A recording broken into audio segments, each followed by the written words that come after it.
Observe some The Time Machine by H. G. Wells, Chapter 2. I think that at that time none of us quite believed in the time machine. The fact is, the time traveler was one of those men who were too clever to be believed. You never felt that you saw all around him. You always suspected some subtle reserve, some ingenuity in ambush behind his lucid frankness. Had Philby shown the model and explained the matter in the time traveler's words, we should have shown him far less skepticism, for we should have perceived his motives. A pork butcher would understand Philby. But the time traveler had more than a touch of whim among his elements, and we distrusted him. Things that would have made the frame of a less clever man seemed tricks in his hands. It is a mistake to do things too easily. The serious people who took him seriously never felt quite sure of his deportment. They were somehow aware that trusting their reputations for judgment with him was like furnishing a nursery with eggshell china. So I don't think any of us said very much about the time traveling in the interval between that Thursday and the next, though its odd potentialities ran, no doubt, in most of our minds. Its plausibility, that is, its practical incredibleness, the curious possibilities of anachronism and of utter confusion it suggested.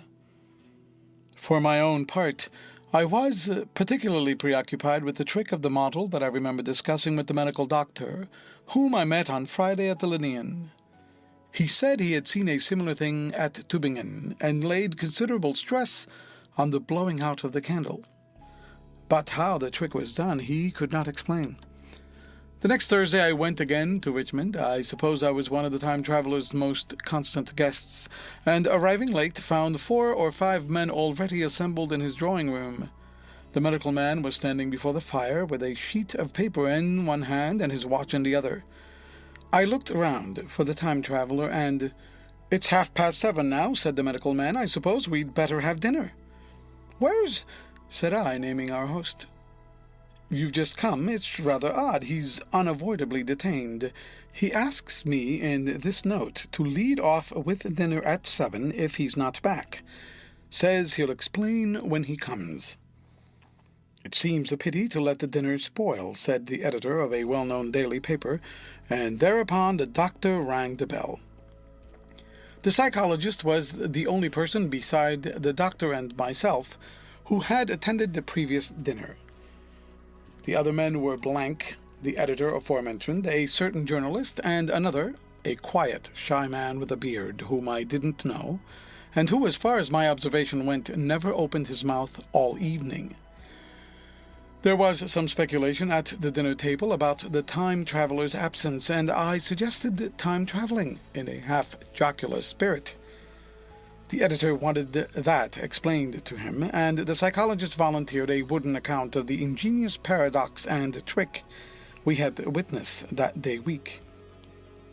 He was in the midst of his exposition when the door from the corridor opened slowly and without noise.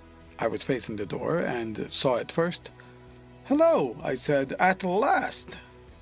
And the door opened wider, and the time traveler stood before us.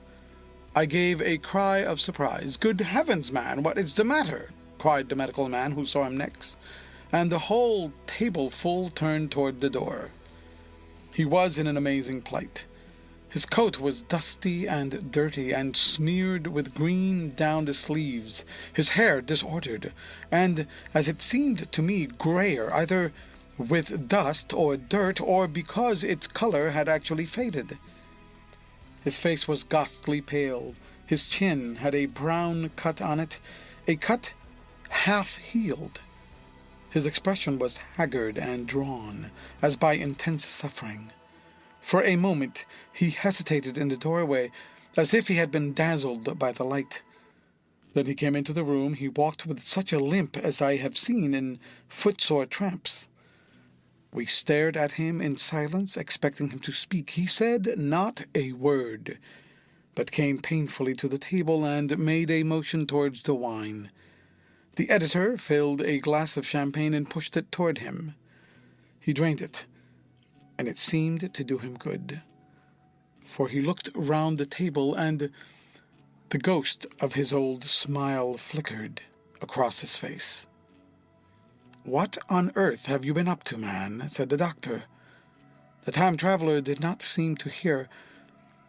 "Don't let me disturb you," he said, with a certain faltering articulation. I'm all right." He stopped, held out his glass for more, and took it off at a draught. "That's good," he said. His eyes grew brighter, and a faint color came into his cheeks. His glance flickered over our faces with a certain dull approval, and then went around the warm and comfortable room.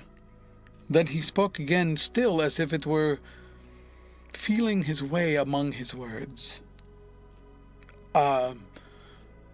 I'm going to wash and dress, and then I'll come down and explain things. Save me some of that mutton. I'm starving for a bit of meat." He looked across at the editor, who was a rare visitor, and hoped he was all right. The editor began a question. "Tell you presently," said the time traveler. "I'm funny.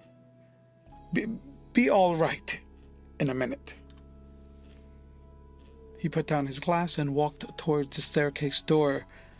Again I remarked his lameness and the soft padding sound of his footfall, and standing up in my place, I saw his feet as he went out.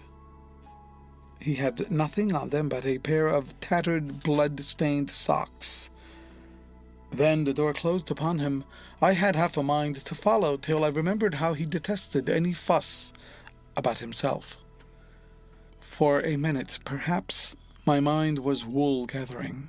Then, "Remarkable behavior of an eminent scientist," I heard the editor say, thinking after his wont in headlines. And this brought my attention back to the bright dinner table. "What's the game?" said the journalist. "Has he been doing the amateur gadger? I don't follow." I met the eye of the psychologist and read my own interpretation in his face. I thought of the time traveler limping painfully upstairs. I don't think anyone else had noticed his lameness. The first to recover completely from the surprise was the medical man who rang the bell. The time traveler hated to have servants waiting at dinner for a hot plate. At that, the editor turned to his knife and fork with a grunt, and the silent man followed suit. The dinner was resumed. Conversation was exclamatory for a little while, with gaps of wonderment, and then the editor got fervent in his curiosity. "Does our friend eke out his modest income with a crossing, or has he his Nebuchadnezzar faces?" he inquired. "I feel assured it's this business of the time machine," I said, and took up the psychologist's account of our previous meeting. The new guests were frankly incredulous. The editor raised objections. What was this time-traveling? A man couldn't cover himself with dust by rolling in a paradox, could he? And then, as the idea came home to him, he resorted to caricature. Hadn't they any clothes brushes in the future? The journalist, too, would not believe at any price, and joined the editor in the easy work of heaping ridicule on the whole thing. They were both the new kind of journalist, very joyous, irreverent young men. "Our special correspondent in the Day After Tomorrow report," the journalist was saying, or rather shouting. "When the time traveler came back, he was dressed in ordinary evening clothes, and nothing save his haggard look remained of the change that had startled me." "I say," said the editor hilariously, "these chaps here say you have been traveling into the middle of next week. Tell us about the Roseberry, will you? What will you take for the lot?" The time traveler came to the place reserved for him without a word. He smiled quietly in his old way. "Where is my mutton?" he said. "What a treat it is to stick a fork into meat again." "Story," cried the editor. "Story be damned," said the time traveler. "I want something to eat. I won't say a word until I get some peptone into my arteries. Thanks, and the salt." "One word," said I. "Have you been time traveling?" "Yes," said the time traveler with his mouth full, nodding his head. "I'd give a shilling a line for a verbatim note," said the editor.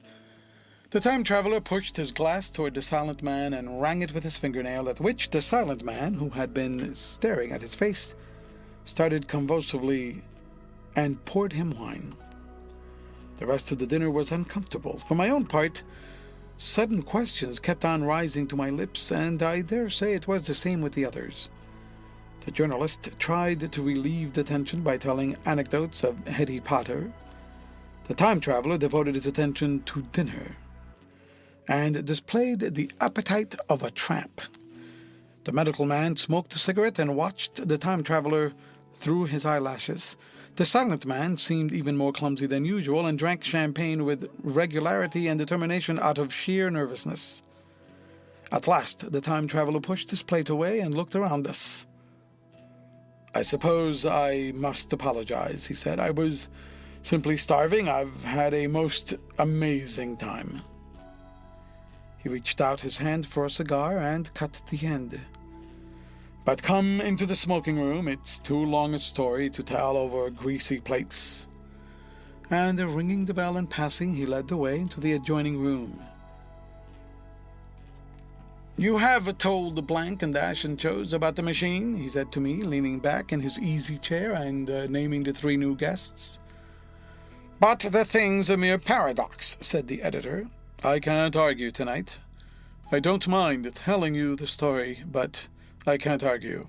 I will," he went on, "tell you the story of what has happened to me, if you like. But you must refrain from interruptions. I want to tell it badly. Most of it will sound like lying. So be it. It's true, every word of it all the same. I was in my laboratory at 4 o'clock, and since then I've lived 8 days. Such days as no human being ever lived before. I'm nearly worn out, but I shan't sleep till I've told this thing over to you. Then I shall go to bed, but no interruptions. Is it agreed?"